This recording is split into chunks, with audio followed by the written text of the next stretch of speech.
Tuhan yang Maha Kuasa, Engkau telah memberi firman-Mu menjadi pelita bagi kaki kami dan terang bagi jalan kami.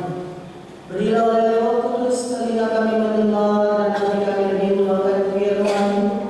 Berilah firman-Mu menjadi kesukaan kami, agar kami bertumbuh dalam kasih dan mengenal Engkau sebagai Tuhan dan Juru Selamat.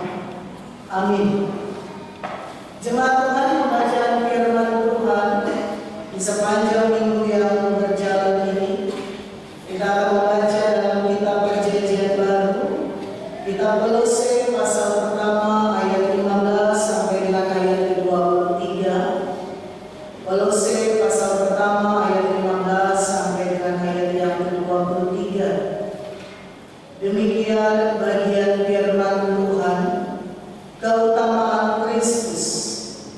Ia adalah gambar Allah yang tidak kelihatan, yang sungguh lebih utama dari segala yang diciptakan, karena di dalam Dia telah diciptakan segala sesuatu yang ada di surga dan yang ada di bumi, yang kelihatan dan yang tidak kelihatan, baik singgasana maupun kerajaan, baik pemerintah maupun penguasa. Segala sesuatu diciptakan oleh Dia dan untuk Dia. Ia ada terlebih dahulu dari segala sesuatu, dan segala sesuatu ada di dalam Dia. Ialah kepala tubuh, yaitu jemaat.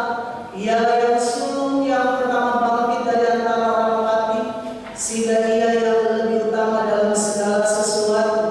Karena segala kepenuhan Allah berkenan diam di dalam Dia, dan oleh Dia Allah yang memperdamaikan segala sesuatu dengan dirinya, baik yang ada di bumi maupun yang ada di surga, sesudah Ia mengadakan pendamaian oleh darah salib Kristus.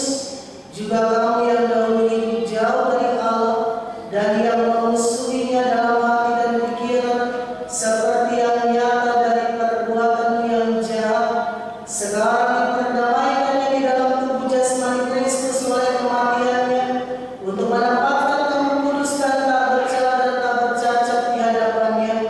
Sebab itu kamu harus bertekun dalam iman, tetap tekun dan tidak bergoncang, dan jangan mau digeser dari pengharapan Injil yang telah kamu dengar dan yang telah dikabarkan di seluruh alam di bawah langit, dan yang aku ini Paulus telah menjadi pelayannya. Demikianlah bagian firman Tuhan. Terpuji Kristus selama-lamanya. Bapak Ibu saudara-saudari jemaat yang Tuhan kasihi, tema perenungan yang diberikan keutamaan Yesus dalam penciptaan dan kebangkitan. Bapak Ibu saudara, apa hal utama atau hal yang paling penting yang kita prioritaskan dalam hidup di dunia ini? Apakah materi, uang, jabatan, pangkat? Apakah itu yang kita kejar dalam hidup di dunia ini? Bagi anak-anak muda, apakah keberhasilan dalam pendidikan itu yang kita kejar dalam dunia ini? Memang hal-hal yang tadi saya sebutkan itu hal-hal yang dibutuhkan ketika kita hidup dalam dunia ini, dan itu hal-hal yang penting, bukan hal yang tidak penting. Sekali lagi hal yang penting, karena selama kita hidup dalam dunia ini, hal-hal itu kita butuhkan juga dalam hidup ini.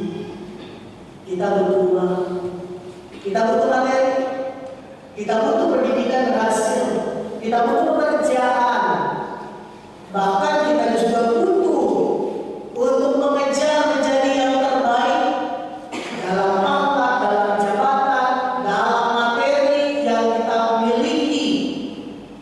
Tetapi semua itu jangan sampai membuat kita melupakan Tuhan dan menomorakhirkan Tuhan yang kita cari selama hidup dalam dunia ini.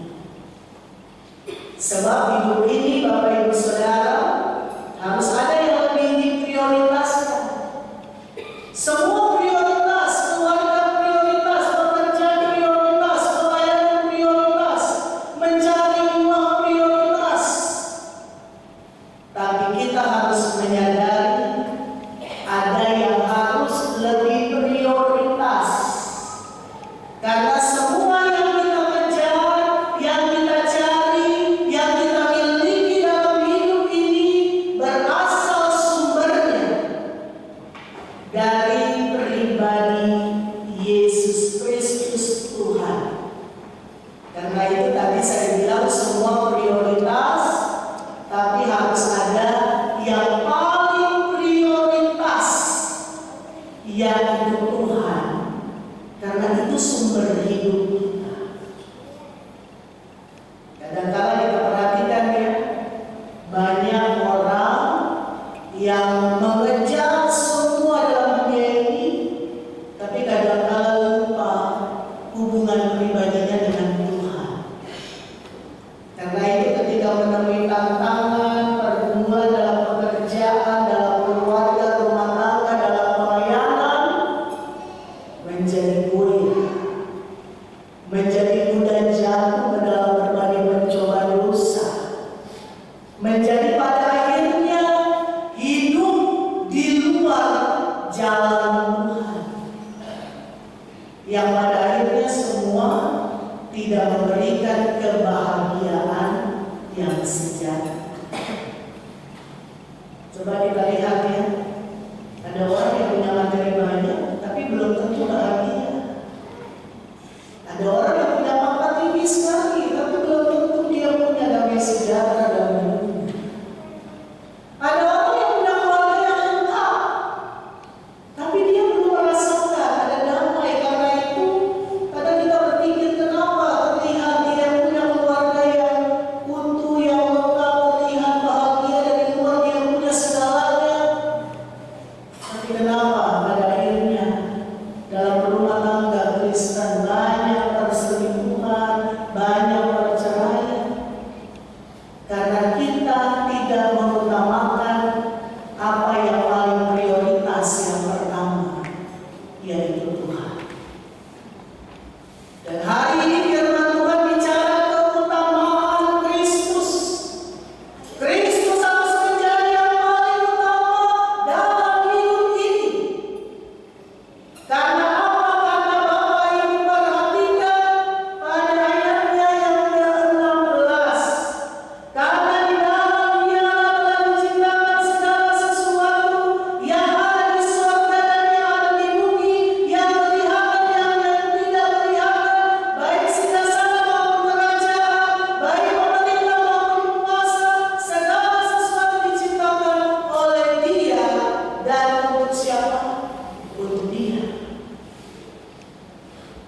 Jadi sebenarnya hidup kita dalam dunia ini semua dari Tuhan, kembali untuk Tuhan. Itu yang harus ada dalam konsep iman kita. Semua yang ada saya miliki saat ini, seluar biasa apapun, jangan pernah karena kekuatan diri, tapi itu karena Tuhan. Maka kita akan selalu menyadari apapun yang saya lakukan. Kalau Paulus 3:23 bilang apa? Perbuatlah bukan seperti untuk manusia, tapi seperti untuk Tuhan. Dan kita belajar bagian firman di hari ini.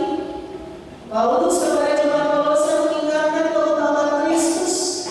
Karena jemaat Kolose menghadapi ajaran-ajaran sesat, di mana ajaran-ajaran sesat itu hendak menggoyahkan keyakinan iman kepada Kristus. Ajaran-ajaran sesat hendak mempengaruhi jemaat Kolose bahwa keilahian Yesus Kristus tidak ada, yang ada hanya kemanusiaannya. Itu intinya. Jadi jemaat Kolose dipengaruhi ajaran sesat yang mengajarkan bahwa Yesus Kristus hanya manusia, bukan Tuhan. Karena hanya manusia,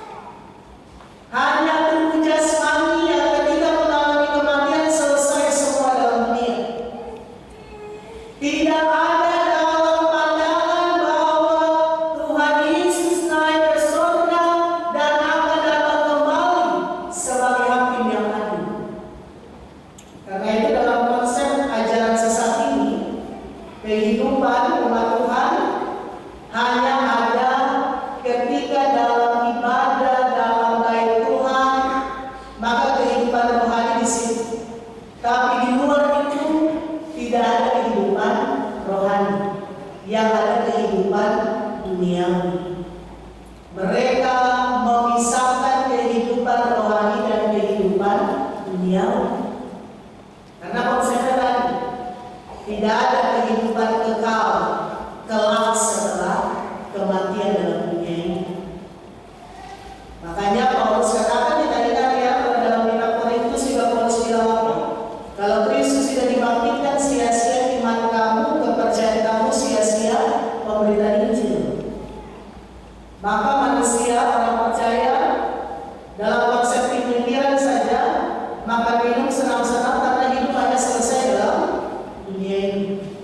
Dan ini konsep ajaran sesat yang mempengaruhi jemaat Kolose saat ini, bahwa mereka mengajarkan konsep hidup itu kerohanian dia terpisah dari keduniaan.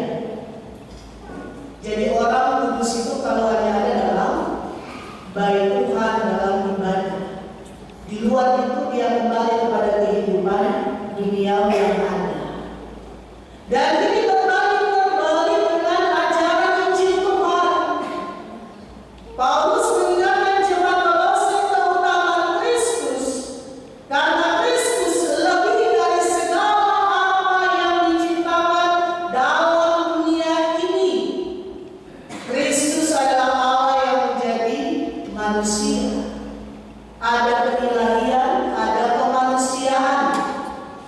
Tetapi dalam pribadi Kristus itu, mulai dari kelahirannya yang melalui kuasa Roh Kudus, melalui seorang perawan yang bernama Maria, sampai dengan peristiwa kematian, peristiwa kebangkitan, mujizat yang dilakukan selama masa pelayanan, sampai kenaikan ke surga, membuktikan keilahian Yesus, bahwa Ia adalah Tuhan. Keilahian Yesus yang menyatakan kuasa di bumi dan di surga. Bapak Ibu nanti baca Injil Matius 28 ayat 18. Sebelum juga naik ke surga, Tuhan memberitakan atau memberikan berita Injil. Tapi Tuhan katakan ayat 18 Matius 28, kepadaku telah diberikan segala kuasa di bumi dan di surga. Jadi keilahian Yesus itu sungguh nyata. Karena itu Paulus berikan beberapa fakta tentang pribadi Tuhan Yesus. Dalam keilahiannya yang pertama, Yesus adalah gambaran dan wujud Allah yang tidak kelihatan. Perhatikan dalam firman Tuhan tadi, wujud Allah, gambar Allah yang tidak kelihatan, artinya menyatu pribadi itu dalam Tritunggal, Allah Bapa, Allah Anak, Allah Roh Kudus. Yang kedua, kata sungguh atau lebih utama menunjukkan Yesus ada sebelum segala sesuatu ada.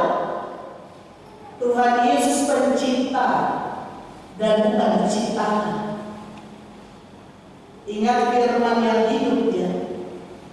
Ingat dalam Injil Yohanes, firman yang ada sebelum segala sesuatu ada. Karena keilahian tadi. Yang ketiga, Tuhan Yesus adalah jalan pendamaian ke surga. Dengan demikian tidak ada jalan keselamatan lain di luar Yesus Kristus. Akulah jalan, kebenaran, dan hidup. Tidak ada seorang pun datang kepada Bapa kalau tidak melalui Aku. Karena itu kalau Tuhan Yesus dalam keilahiannya, maka tidak ada yang sia-sia kesetiaan, ketaatan, iman kita kepada Tuhan. Karena keilahian Yesus itu bukan hanya bangkit mengalahkan kuasa iblis dan maut, tapi naik ke surga, memegang kunci kerajaan surga. Itu artinya datang kembali dalam kemuliaan kelak menjadi hakim yang adil. Dan setiap kita akan menerima upah dari apa yang kita kerjakan selama hidup dalam dunia ini dalam iman kepada Kristus. Pertanyaan saya untuk Bapak Ibu Saudara, sia-siakah kalau kita hidup benar, taat, setia kepada Tuhan? Sia-sia atau tidak? Sia-sia atau tidak, Bapak Ibu? Tidak. Jadi jangan kita melihat kenapa orang itu dia jauh dari Tuhan, tapi hidupnya baik-baik saja. Kenapa seolah-olah orang yang selalu melakukan dosa, orang yang mabuk di pinggir-pinggir jalan, kenapa mereka seolah-olah baik-baik saja? Kenapa mereka bisa punya banyak hal, walaupun mereka tidak pernah ibadah, tapi hidupnya baik-baik saja? Lalu kita mulai lihat diri kita. Kenapa saya ini yang setia ibadah, setia berdoa, setia melayani, setia cari Tuhan? Kenapa saya punya banyak pergumulan Tuhan? Kenapa seolah-olah hidup saya ini dari segi materi, kenapa tidak seperti orang lain Tuhan? Mari kita buang jauh pikiran ini. Kita harus kembali lagi dalam konsep iman, bahwa kita beriman kepada Tuhan, bahwa Tuhan yang memilih kita, bukan kita yang memilih Tuhan. Yohanes 15 mengatakan, bukan kamu yang memilih aku, tapi aku yang memilih kamu, yang menetapkan kamu pergi dan kamu berbuah. Itu artinya dalam hidup kita ini, apapun yang ada, ketika kita taat, kita setia melakukan perintah Tuhan, kita diberkati dengan buah-buah berkat yang berkelimpahan dalam hidup kita. Hidup kita bukan hanya diberkati, tapi hidup kita akan menjadi berkat bagi banyak orang. Dengan apapun yang kita punya, dengan apapun yang kita miliki saat ini, yang Tuhan hanya minta kita benar-benar setia, taat, dan mengutamakan Tuhan dalam perjalanan hidup kita ini. Bapak Ibu Saudara jemaat Tuhan, bagian firman Tuhan ini luar biasa. Kita diingatkan bahwa ketika kita menyadari Kristus itu yang paling utama dalam hidup ini, maka tidak ada lagi ketakutan, kekhawatiran, kebimbangan. Amin. Ya. Karena Kristus yang kita sembah sudah naik ke surga, yang memegang kunci kerajaan surga, yang berkuasa di bumi dan di surga. Kalau kita punya persoalan, masalah, tantangan, pergumulan, datang kepada Tuhan dengan sungguh-sungguh, ikuti jalan Tuhan, maka Tuhan akan berikan pertolongan tepat pada waktunya. Karena kuasa Tuhan tidak terbatas. Kita berpikir apakah ada jalan keluar? Ada di luar Tuhan. Jangan cari di luar Tuhan. Kalau cari di luar Tuhan, kita tidak akan pernah menemukan. Mungkin terlihat sesaat ada pertolongan, tapi itu akan semakin membuat kita terbeban. Karena kita carinya di luar Tuhan. Kalau kita sakit, hikmat Tuhan menuntut kita ada dalam pengobatan. Tetapi yang apa dulu? Bukan pengobatan mengandalkan kuasa di luar Tuhan. Jadi kita perlu untuk kembali lagi dalam konsep iman, bahwa ketika kita beriman kepada Tuhan, kita percaya kuasa Tuhan Yesus yang hidup, maka kita akan melakukan setiap perintahnya dengan taat dan setia, sehingga kita akan alami janji Tuhan. Saya di mana-mana kalau saya bilang firman itu cuma dua, perintah dan janji. Lakukan saja perintah Tuhan, bagian kita janji Tuhan, bagian Tuhan akan dinanti berikan dalam hidup ini. Jadi jangan bilang dulu janji Tuhan, kalau belum melakukan perintah Tuhan dalam firman. Karena perintah itu akan diikuti oleh jalan-jalan. Dan itu berjalan bersama-sama. Demikian juga bangsa hidup kita. Jangan berpikir hidup itu di dalam Tuhan. Hidup yang kudus itu, hidup yang menjaga itu hanya dalam peribadahan, dalam pelayanan gereja.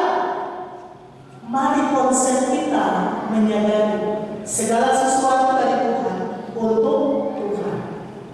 Jadi di luar ibadah, di luar gereja, di luar pelayanan, kita ini juga hidup untuk Tuhan. Pekerjaan kita lakukan untuk Tuhan juga. Usaha kita lakukan untuk Tuhan. Dalam keluarga, apa yang kita lakukan untuk Tuhan. Anak-anak muda mencari pekerjaan dalam pendidikan, pergaulan, ingat untuk Tuhan. Karena kalau tidak dibandingkan, apapun yang kamu perbuat, perbuatlah seperti untuk Tuhan dan bukan untuk manusia. Lakukan untuk Tuhan, sehingga kita akan melihat Tuhan selalu ada untuk menolong kita. Jemaat Tuhan, biar firman di hari ini mengingatkan kita yang pertama, jangan bimbang, jangan ragu dalam keyakinan iman kepada Tuhan Yesus. Akan ada banyak pemahaman, pandangan, apalagi pada zaman-zaman ini ada banyak pandangan.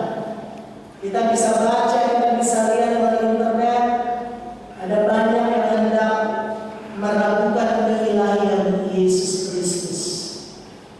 Kita berhati-hati dengan ini. Semua pengajaran sumbernya itu pada Alkitab firman Tuhan. Kalau ada pandangan yang meragukan keilahian Yesus yang bangkit dan hidup, maka kita berhati-hati dengan pandangan ini.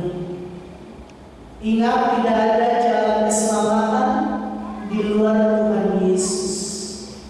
Anak-anak muda, tidak ada jalan keselamatan di luar Tuhan. Ketika sudah memiliki Tuhan Yesus, jangan berbalik menyangkal Tuhan hanya karena hal-hal yang sesaat dalam dunia ini. Ingat, kita punya Tuhan Yesus yang luar biasa. Jangan berbalik dari Tuhan hanya karena hal-hal yang sesaat dalam dunia ini. Karena dalam dunia ini tidak ada yang abadi. Tapi iman itu yang menyelamatkan Tuhan bilang. Yang kedua, banyak hal boleh kita kejar Bapak Ibu Saudara dalam hidup di dunia ini. Banyak hal yang boleh kita cari, karena itu juga kita butuhkan. Tapi ingat, jangan lupakan Tuhan. Ingat, prioritas kita adalah Tuhan, karena Tuhan sumber hidup itu. Kalau kita sampai menolak Tuhan, apa yang kita lakukan akan sia-sia. Karena sekali lagi sumber hidup itu dari Tuhan, termasuk nafas hidup ini. Karena itu sesibuk apapun kita dalam pekerjaan, usaha, dalam kita pendidikan, ya, jangan bilang saya tidak punya waktu untuk ibadah. Jangan bilang tidak ada waktu untuk berdoa. Kalau handphone saja setiap hari 24 jam bisa kita pegang. Mengapa tidak punya waktu untuk berdoa pribadi setiap hari dengan Tuhan? Handphone itu dia butuh charge. Handphone itu bisa rusak. Tapi hubungan pribadi kita dengan Tuhan tidak akan pernah mengganggu apa yang kita kerjakan. Justru kita punya hubungan pribadi dalam doa dengan Tuhan, kita akan menjadi pribadi yang kuat, yang sabar, pribadi yang berpikir selalu dalam tuntunan Roh Kudus Tuhan, sehingga kita tidak mudah jatuh ke dalam hal-hal yang berdosa. Ingat, Tuhan itu harus yang utama. Perkara-perkara jasmani perlu, tapi perkara-perkara rohani lebih perlu. latihan badan terbatas, tapi apa yang kita lakukan dalam ibadah mengandung janji yang benar. Bapak Ibu Saudara, perlu keseimbangan ini. Kita kadang-kadang kerja, tidak ada waktu kita dengan keluarga, tidak ada waktu kita istirahat, tidak ada waktu kita untuk ibadah. Tapi ketika kita sudah lemah, kita sudah tidak berdaya, lalu kita mulai berpikir, kita butuh Tuhan. Jangan ketika sudah seperti itu baru kita butuh Tuhan, baru kita butuh gereja, baru kita butuh persekutuan. Tapi saat ini, selagi kuat, selagi bisa, selagi mampu, cari Tuhan selalu. Dia sumber hidup. Dia bisa bolak-balik keadaan kita karena Dia punya kuasa. Kondisi apapun, cari Tuhan.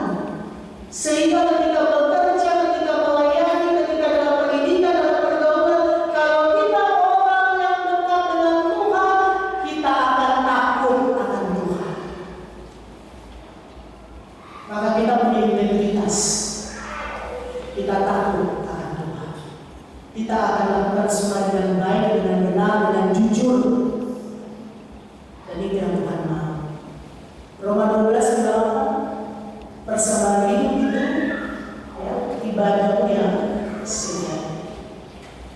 Jadi setiap hari tidak ada ketika ibadah saya sudah baru saya puji Tuhan, baru saya tenang-tenang dalam ibadah, dalam gereja, dalam pelayanan, dalam lingkungan pelayanan, dan di luar itu sama.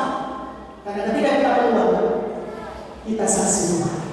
Yang ketiga, kehidupan ibadah, kehidupan yang di dalamnya kita berikan yang terbaik untuk Tuhan. Bapak Ibu nanti pulang renungkan, selama ini saya sudah kasih yang terbaik untuk Tuhan atau tidak? Selama ini Tuhan sudah kasih yang terbaik untuk kita. Nafas ini saja cuma-cuma Tuhan kasih. Belum lagi berkat-berkat yang lain. Kalau Mas Pertatulah yang bilang apa? Mas bilang dia tidak bisa begitu berkat Tuhan karena terlalu besar jumlahnya juga begitu. Kalau hidup Bapak Ibu saat ini nyaman, baik, sehat, punya segala sesuatu yang luar biasa, renungkan, saya sudah lakukan yang terbaik untuk Tuhan atau tidak? Sudah kasih yang terbaik untuk Tuhan atau tidak? Karena Tuhan sudah kasih yang terbaik untuk kita. Waktu